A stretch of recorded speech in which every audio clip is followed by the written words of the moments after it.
Hi guys, welcome to the channel. Welcome if you're new. I'm Stacy and today we are going to be painting a Christmas tree. Outside, I'm going to do a little something different on the background. I drew this with my watercolor pencil. This is, I believe it was a Staedtler. It's Prussian blue. I don't know if you guys are going to be able to see that. There we go. Prussian blue. I'm above the light. There we go. And my favorite kneaded eraser. So I'm just going to stick those up there. I did it with watercolor pencils so that the drawing would go away, so it would disappear into the watercolor piece.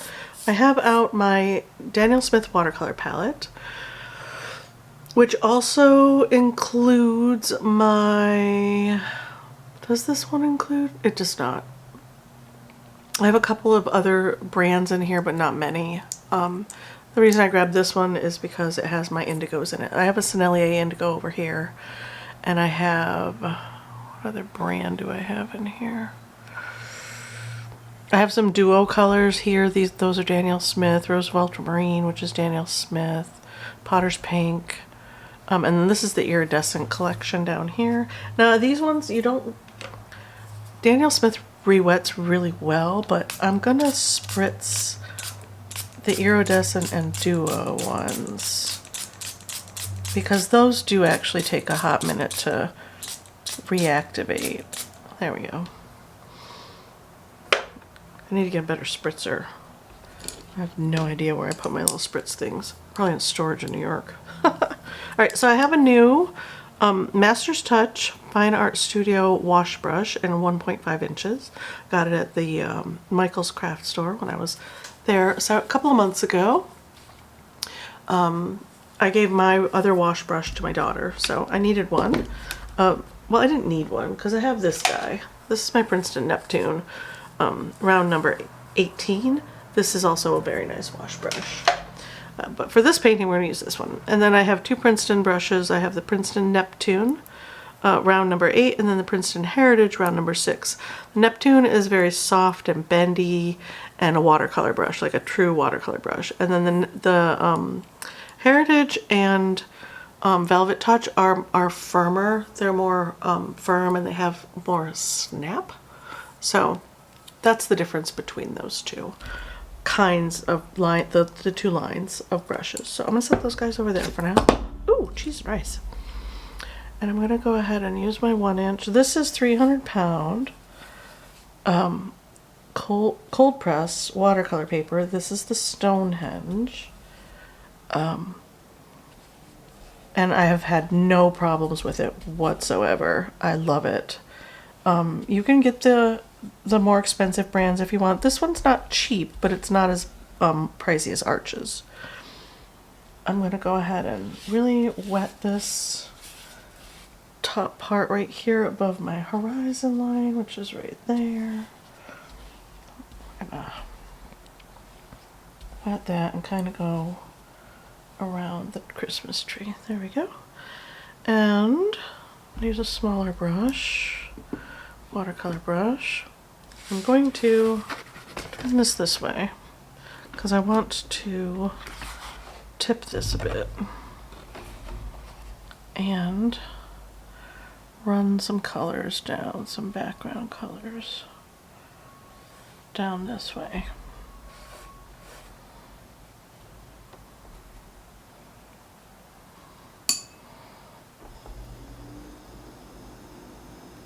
Let those run. Grab some yellow, throw that in there. Lots of water. If you want your colors to run, you kind of need to use lots of water. Pull that down. I want them to mix a bit down here. Like that. I'm going to go with the same colors over here. Like that. Where's my purple? I don't really have a purple. We'll use this one, Roosevelt Ultramarine. That's a nice, yeah, that's better. This one's really nice because it's it does separate into two colors and is absolutely gorgeous when it dries. I love it. Pull that down like that, just straight down. And then I'm going to leave behind the tree kind of glowy, but I don't want it to be white. I also don't want it to be dirty. Got a lot of orange going on there. That, a little bit brighter yellow. And just kind of skim around the edge here into that color. Bring that up. That.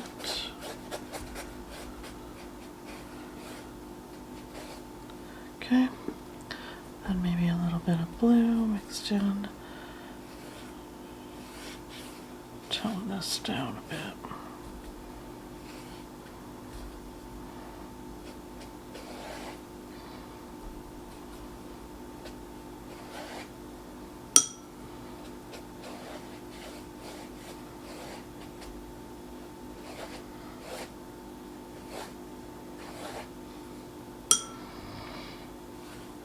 Taking that.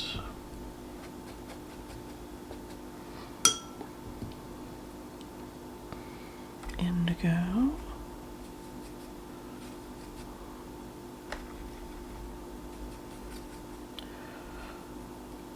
Over here.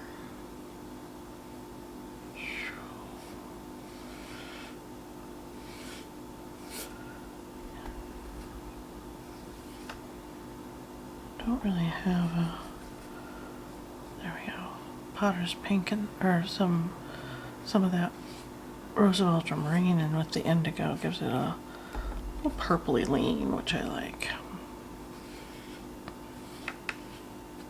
There. And I'm working to the edge of the paper because that's what I feel like doing this time. For these paintings, I'm going to go ahead and work right to the edge of my paper. Not going to overstress things. Hopefully.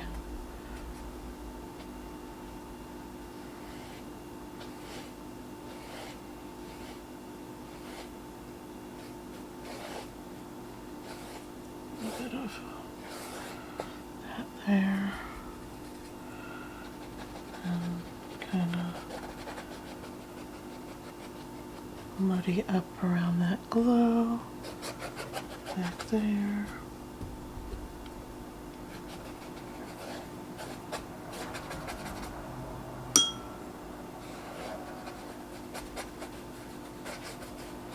I know it doesn't make sense right now, but it will, I promise.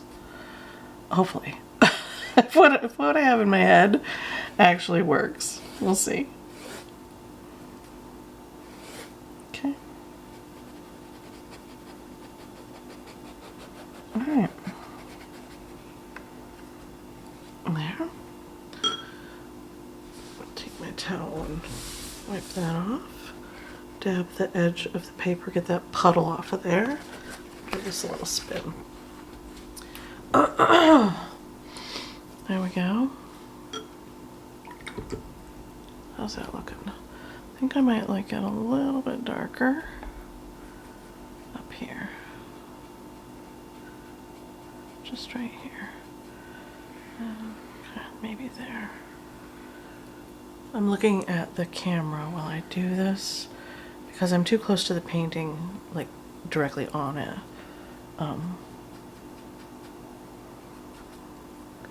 Yeah, I like that. Okay. I like that little orange glow in there. That looks nice.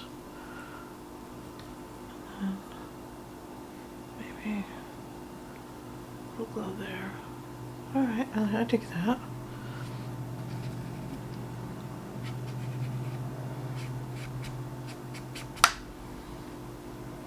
There. Cool. Alright. Now, what do I want to do next? I'm going to let that dry a little bit, and we're going to come down here and do a little bit of blue, maybe some iridescence in it, just a touch. Lots of water. Lots and lots of water. Got stuff right there. Let's see if I can pick that up. I don't know what it is, so I might not be able to.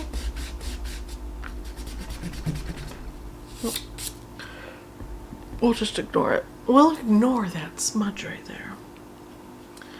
Come in. Activate that colored pencil by just scumbling or wiggling the brush on the surface of the paper. I'll rinse that off, dry it a bit, and then kind of spread that, but in a textured kind of way. Hopefully that makes sense. Kind of leaving it look shadowy underneath the tree, right? Maybe a touch more directly under the tree, like that. So it gives it a little depth, and then you can kind of fudge that outline there.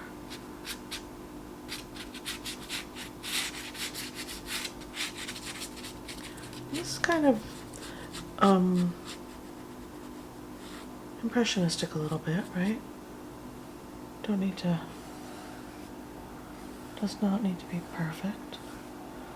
Some texture lines going on right here. That looks cool. I dig it. I had way too much water in these bowls to effectively rinse my brush. I need to get different bowls. These are not the correct shape, especially for a big brush. I'm gonna create a little glow back behind the tree. Get a different brush. And 300-pound paper can take a lot. It really can. I'll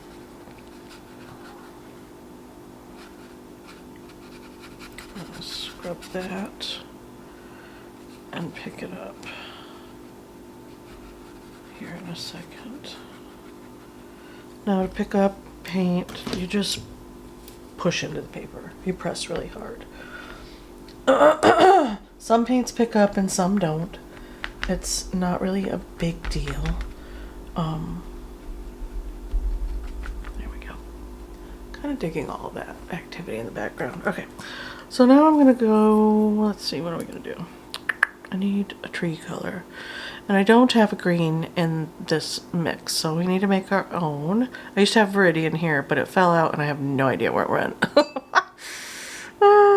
So great. Let's go with ultramarine. Add some water to it.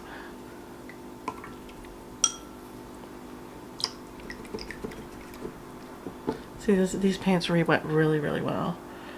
And I guess straight yellow. Trying to clean off this one a little bit. I always contaminate my yellow. I should put a like a yellow there for when I want a pure color, and then this one can be like my mixing yellow. Because I always contaminate it. It's a situation. Need more yellow. Create a little yellow green over there. A little more yellow. There we go. I want my whole palette moved. This to be just a bit more deep. So I'll put some indigo in there. Kind of, that made it look too blue. There we go. That gamboge kind of took it over the edge. Nice. This is gamboge. New Gamboge, specifically. Specifically. I'll grab all the mud that's working around over there. There we go. I like that. Alright. And I should have masked off all my little ornaments. What am I going to do about that? I'll try to work around them. It's fine. It's totally fine. I'll come in here. I'm just going to wiggle the brush around and get in some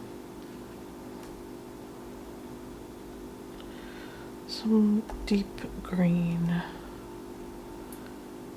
pigment. There we go. And you can do that too. You can mix right on the page.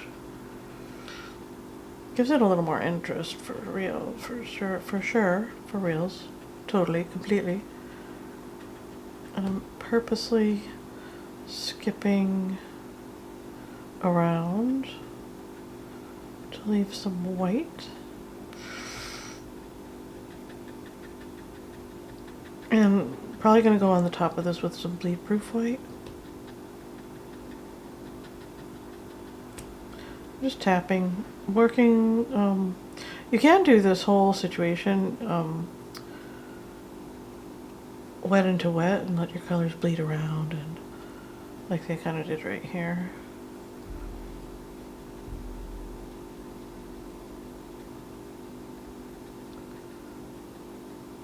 That. Get some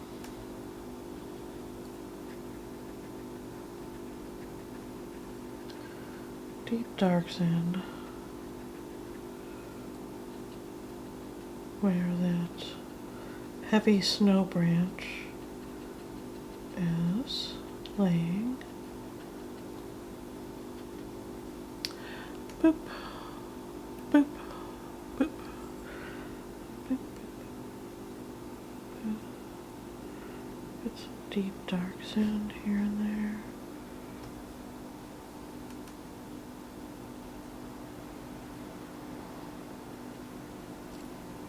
Is that making sense? It will, I promise.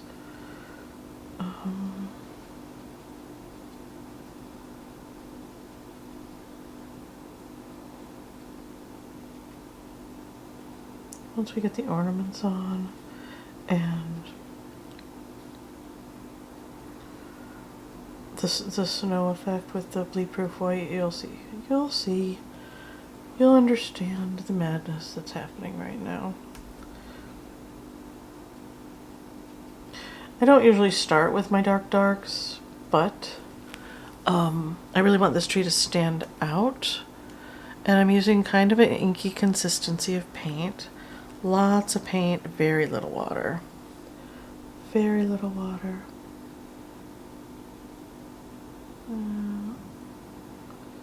Make smaller marks up here because, you know, it's smaller. Like that. A little bit right there. Boop, boop. Okay. Did I miss anything important? I don't think so. Maybe a little touch right here.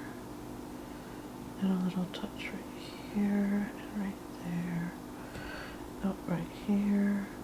Where I put the shadow in with my colored pencil is where I'm doing my darks.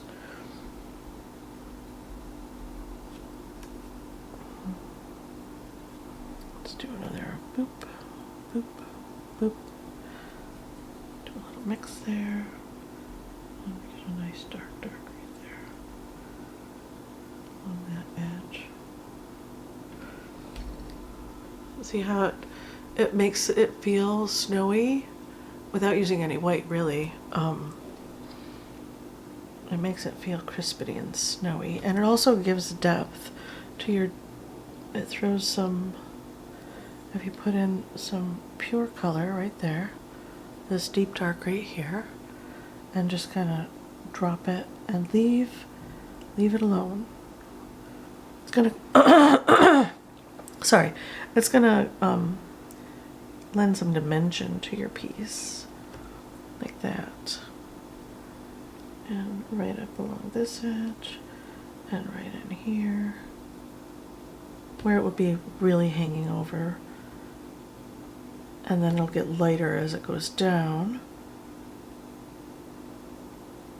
away from that overhang. Like that. It doesn't need to be perfect. It really doesn't. So you go in and tap in, and then grab some of your dark and put it right there. You need a little bit more water. And if your brush gets too dry, just grab a touch of water. I tend to grab from the puddles that are already mixed instead of really wetting the brush in the bowl. I will grab the little bit of dampness over here in this lighter color and mix it into my dark to re-wet the brush. Instead of making it wet and drying and dipping back in, which thins your color, you can do that. Oops. Splashed on the painting. I would like a little bit of brightness along the edges. So I'm taking my very bendy brush. It's wet but a little bit dry, tapping it into the light color to pick it up, and then just pushing the dark color away and kind of going outside the edge a little bit. Push it up into that color, like that.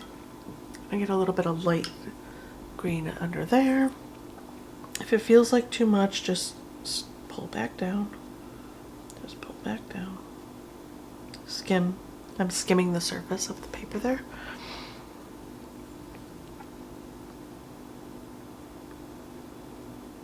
Or you can just tap at the edges. And just create little bits of light color there.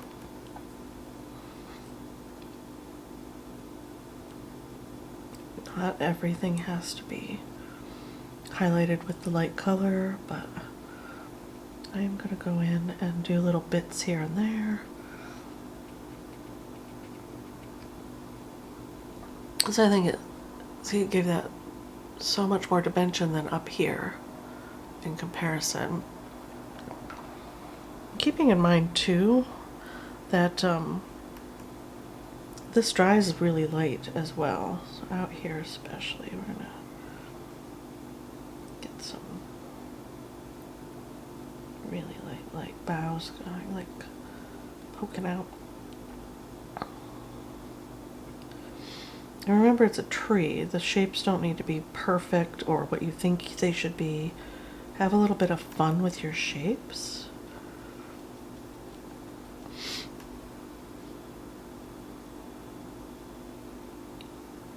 And you can scrub up and in, you can pull back down, you can tap into those dark colors and let it reactivates them a bit and mixes them a bit so you don't have that crisp edge where you don't want it. There we go.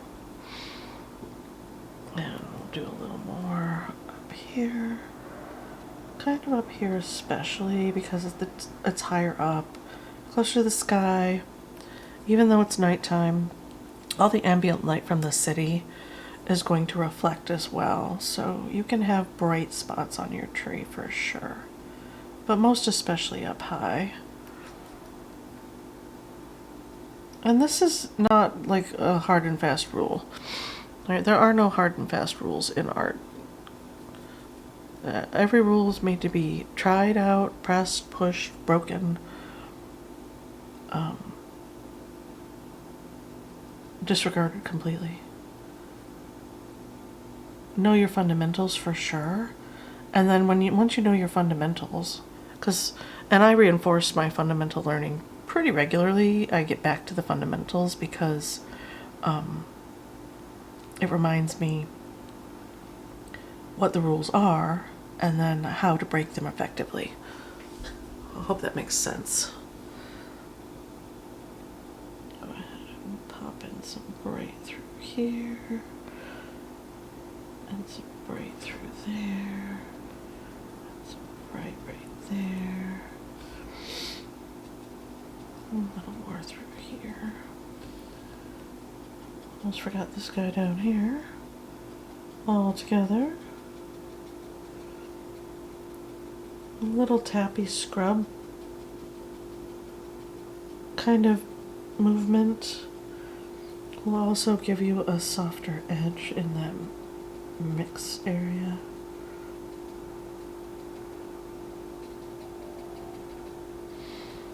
I hope that makes sense. Little tap and scrub. You can hear it. And just push that out a bit. Grab a little more yellow.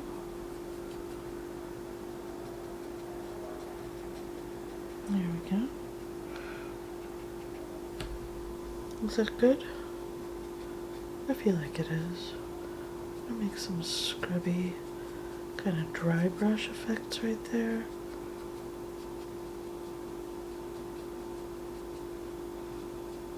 Why not?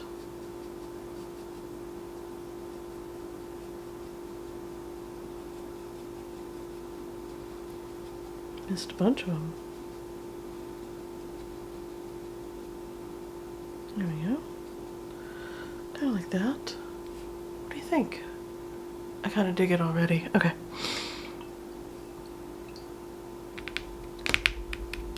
Let's see. What do I want to do next, you guys? I think what I want to do next is the ornaments. I use my firmer brush so that I have more control.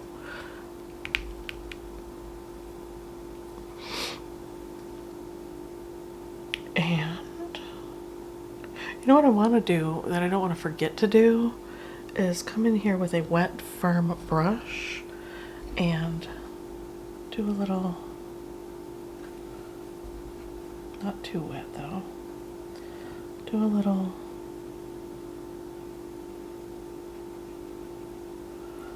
scrub action.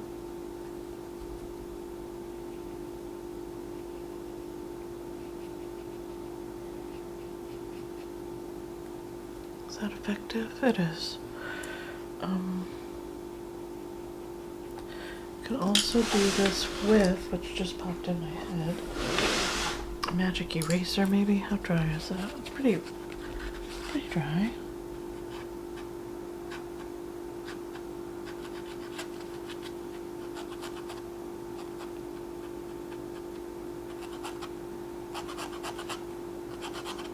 Ooh, that's a terrible sound.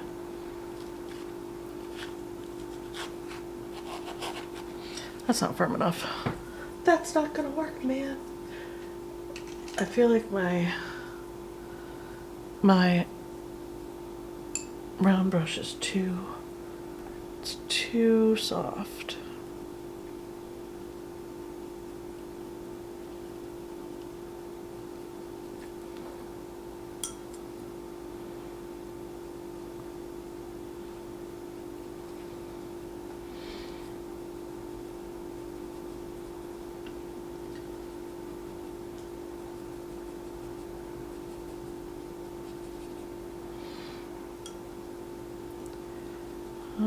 Is this effective?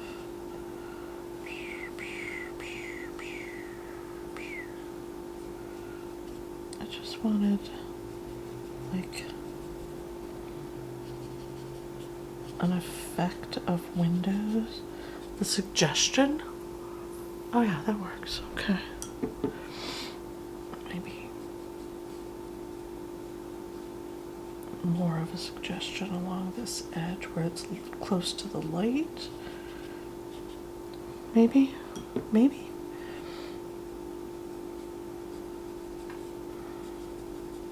Like if you're looking second, like you're gonna see the tree first, right?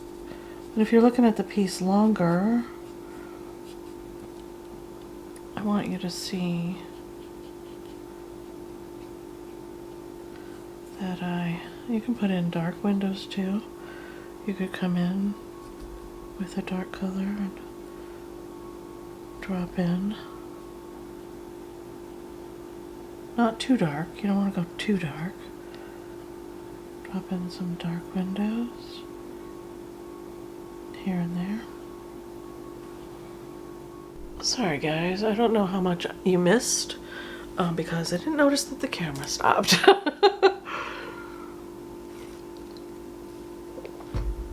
So as I was saying, you can just tap in your bleed proof white or any gouache. White gouache works just as well.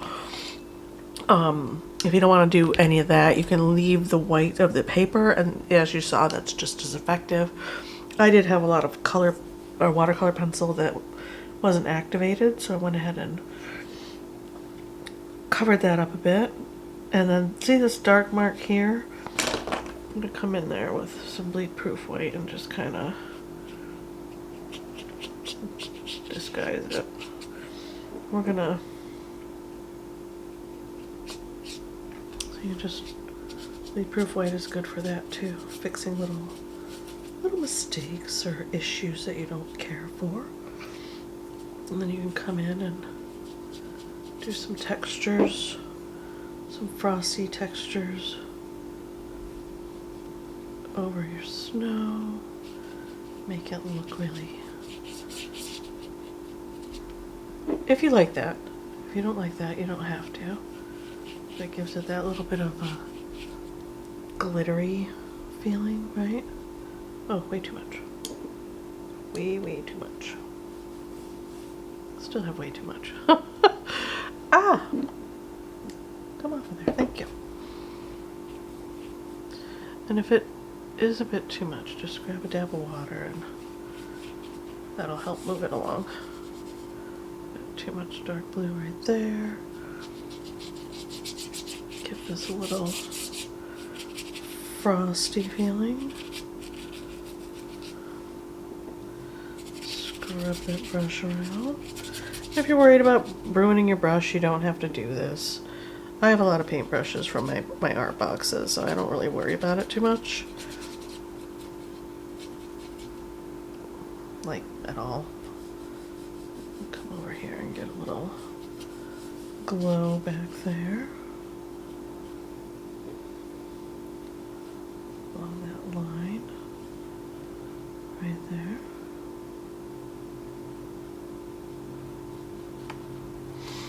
Fun. Okay. Alright. Now, do we want to add watercolor? I know I want to add... I need to clean this off though before I can do that. Some pure yellow on my star first before I put down the gold on top. Grab some just straight yellow, come in here and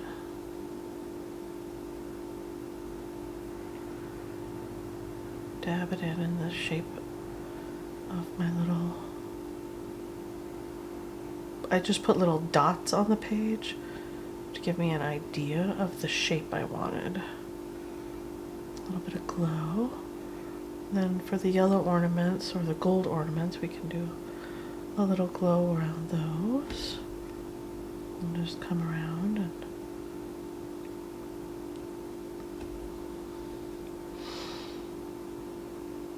we don't want them too close together.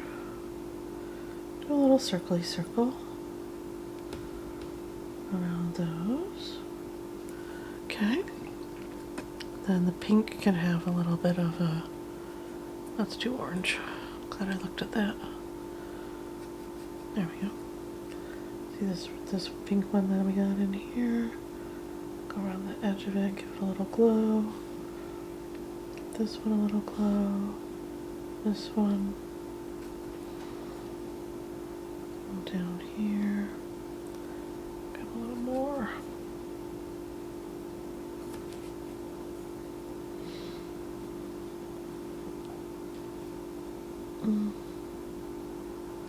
There. That's pink. We've got a little purple going on. So we can grab this. Dab in where we want our purple ornaments to be.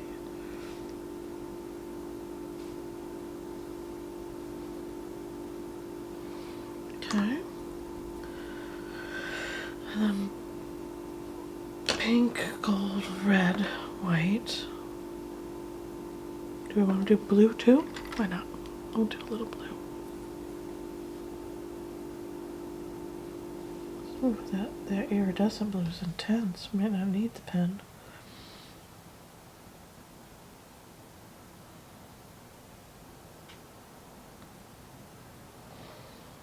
Okay.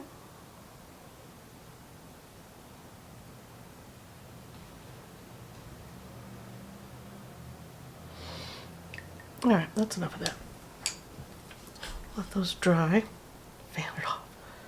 Is that dry yet? Nope, not yet. Excuse me. I feel like this is too crisp of a line right here. I'm not digging it. Not sure how I wanna.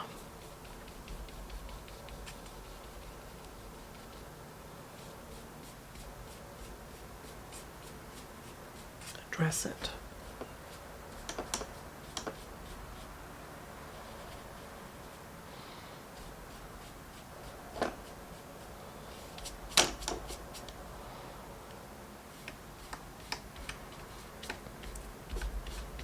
Oops. Yeah, I like that a little bit better. Fuzzy, a little softer. Right there. That's better. Makes it look a little more dreamy back there. Okay. I feel better about that. I don't think this is quite dry enough. We're going to go in anyways with the gold. And I'm going to draw my... And this is more of a snowflake than an actual star. I was going for a snowflake on the top, not a star. Just for those of you out there that are like, what is she doing? That's not a star. No, it's a snowflake. There. Like that. And then take the white and, if she will, put on some. I know you guys probably can't see that very well, but I can.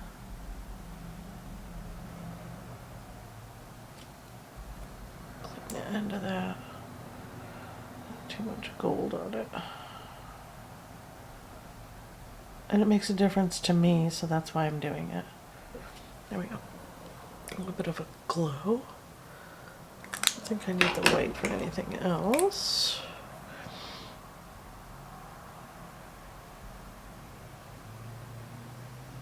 There's our blue ornaments.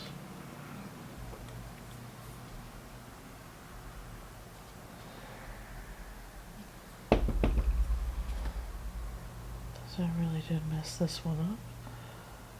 So we'll make sure we get it on there. Okay. Blue. And we'll go in with some gold.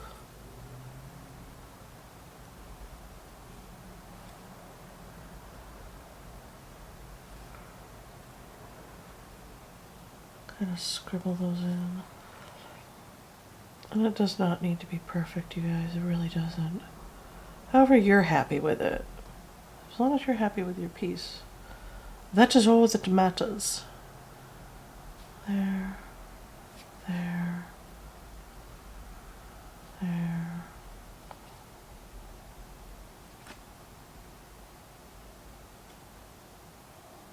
See that little bit of yellow makes them shine a bit, which is fun.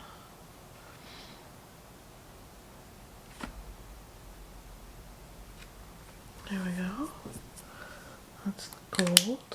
And then I'll go with my reds next, which is kind of a very pink red. So maybe we don't need to do the other pink.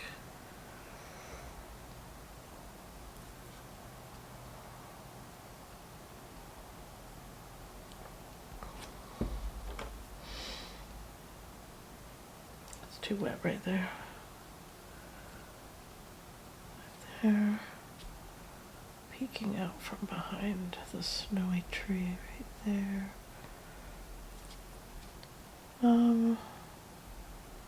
Put a little ones here and there, why not?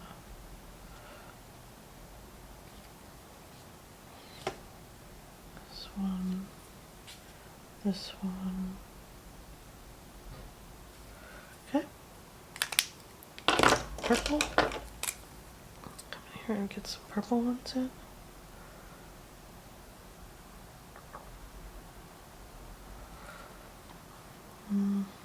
Where else? Down here, poking out there, a little bit there.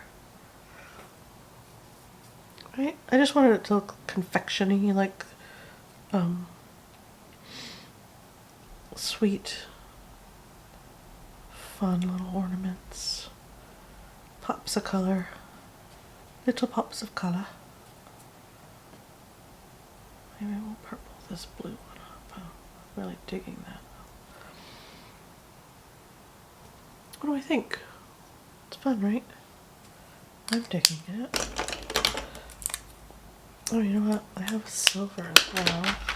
Should we do a little bit of silver? Silver and gold.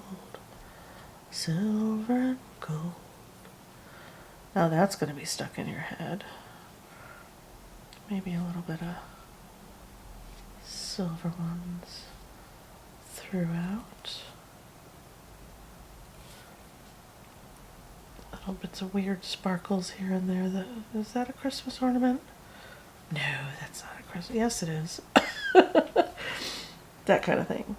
Why not? Because not every single ornament I have on my tree shows up. Okay. Is that good? That's good. Now I use, for snow, most of the time, I use an old toothbrush. I've been using this one for paint stuff for years.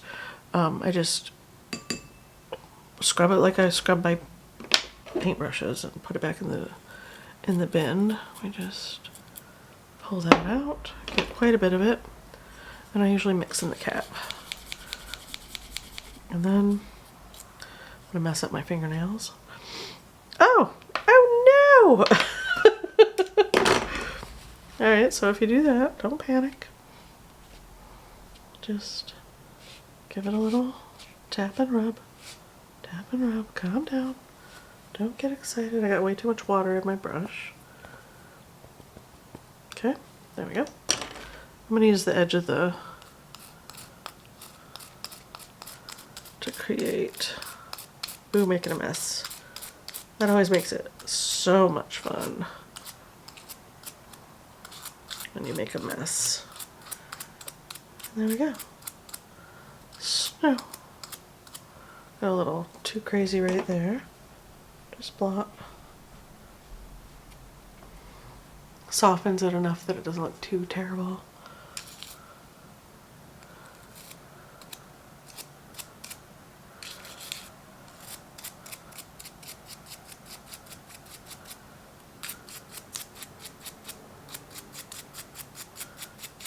Come down here. Don't forget to put snow on the bottom of your painting too. It won't look like it on camera, but it does show up a lot in person.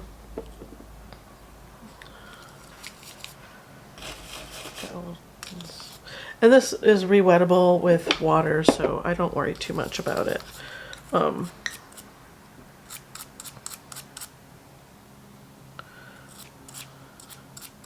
if you want bigger snowflake, hold it farther away and like kind of gauge what kind of spray you're getting.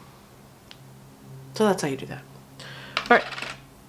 It's very bright. It's not, I didn't really intend for it to be this bright. Only thing I'm thinking that could fix it is to wait for it to completely dry and do a light glaze over the buildings to push them back. They're a little wet to do that. Should we try anyways? Take my indigo. Try it and see what happens, right?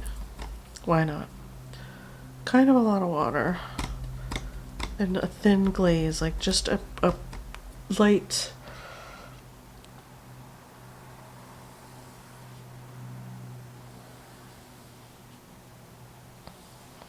right up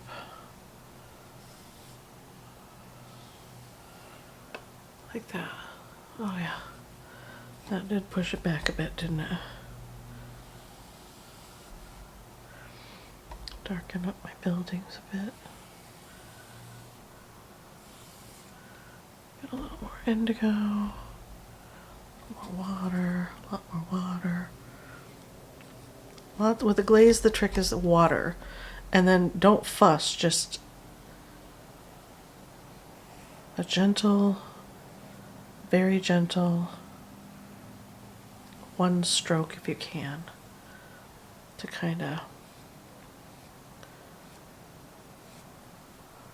push those back a bit.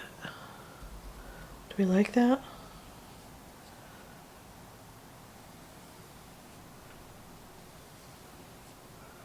Push those buildings back a bit.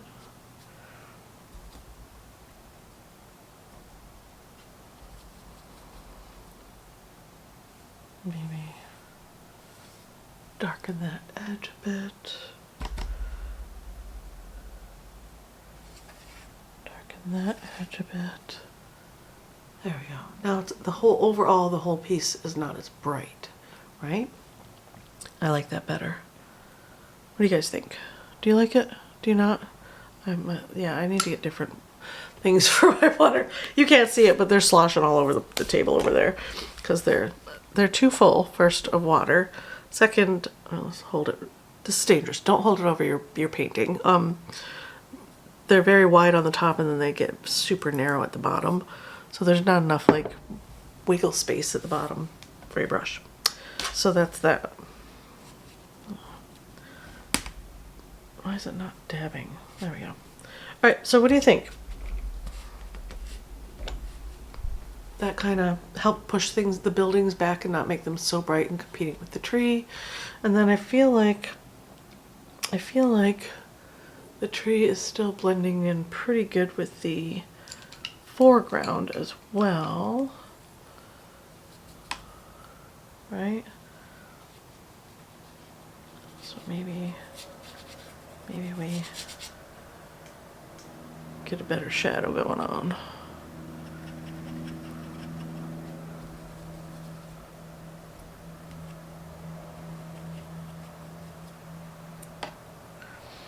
Come in here and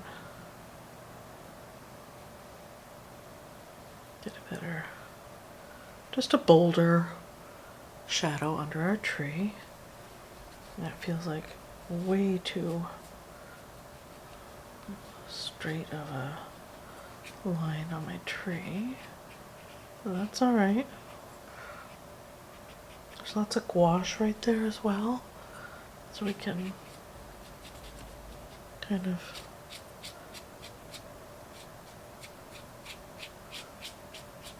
pull it forward, sweep it out.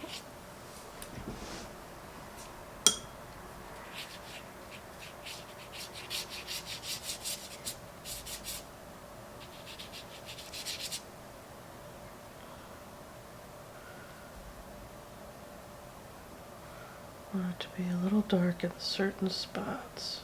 Not straight across, because that looks weird, right? Maybe this one bleeds right into there. There we go. I have a lot of, what do you call it?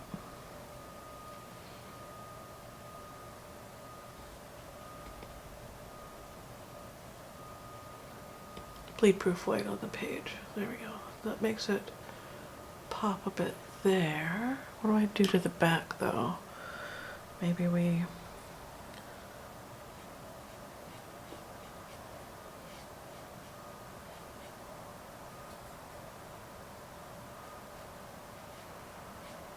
skim this in like that.